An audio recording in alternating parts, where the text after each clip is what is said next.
The desert wind carried dust like whispers of things long forgotten.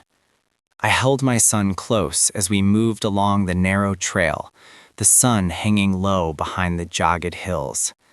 His small hand gripped mine tightly, his steps slower than they used to be. "Ma, are we close?"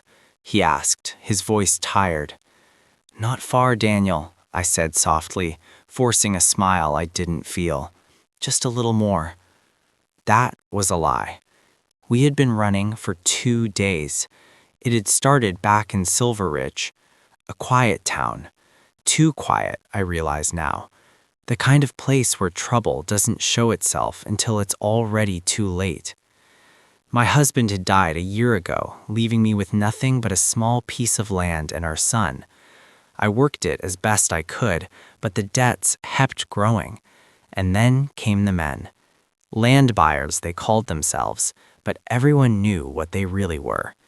They didn't ask, they took. "You've got 1 week," their leader had said, standing on my porch like he owned it. "Sell or we take it another way." I knew what that meant, so I packed what I could and ran. Now the desert stretched endlessly before us, unforgiving and silent, and we weren't alone. I heard the horses first, distant, fast. My heart dropped. "They found us," I whispered. Daniel looked up at me, fear filling his wide eyes. "Ma?" "It's okay," I said quickly, pulling him close. "Stay behind me." But there was nowhere to go. The riders appeared over the ridge like shadows against the dying sun. 4 of them, closing fast. "Please," I whispered under my breath. "Not him, not my son." The leader slowed his horse, a cruel smile spreading across his face. "End of the road," he called out. I stepped in front of Daniel, my body trembling but firm.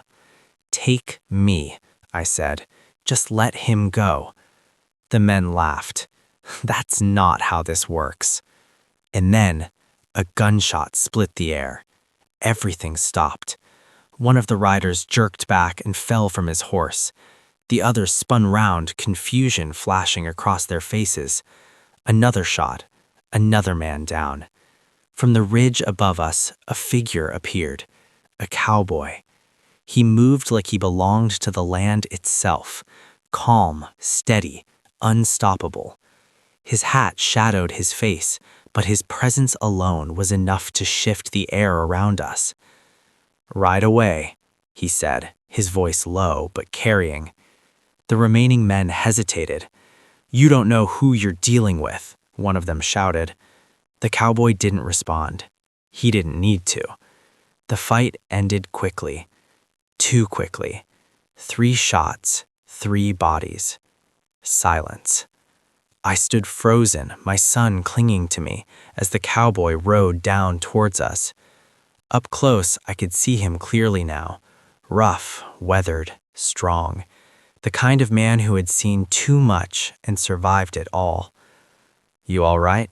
he asked. I nodded, though my legs felt weak. "You saved us," I said quietly. He shrugged slightly. "Couldn't just ride past." Daniel stepped forward, looking up at him with wide eyes. "You're like a hero." The cowboy paused. Then, for just a moment, something softened in his expression. "Name's Cole," he said. We followed him. I didn't know why. Maybe because we had nowhere else to go. Or maybe because for the first time in days, I felt safe. His ranch wasn't far, a small place tucked between hills, quiet and hidden, simple but strong. "You can stay the night," Cole said as we arrived. "Rest, then decide what you want to do." I hesitated. "Why help us?" I asked. He looked at Daniel, then back at me. Because someone should have done the same for me once. That night, as my son slept peacefully for the first time in days, I sat outside under the stars. Cole joined me, leaning against the fence. "They won't stop coming," I said. "I know," he replied. Silence stretched between us. Then I said the words that would change everything. If you protect my son, I'll stay. I'll be yours. He turned his head sharply. That's not how this works. It is for me, I replied, my voice steady. I don't have anything else to offer. He stepped closer, his expression unreadable. You think I saved you for that? I think, I said quietly, you're the only chance my son has. For a long moment, he said nothing. Then, you don't owe me anything. But I could see it. He cared. Days turned into weeks. We stayed. Daniel laughed again, played, lived. And slowly, the walls around Cole began to crack. He taught Daniel how to ride, showed him how to track. And when he smiled, it felt rare, real. But peace doesn't last in the West. They came at dawn, more men this time, more guns, more anger.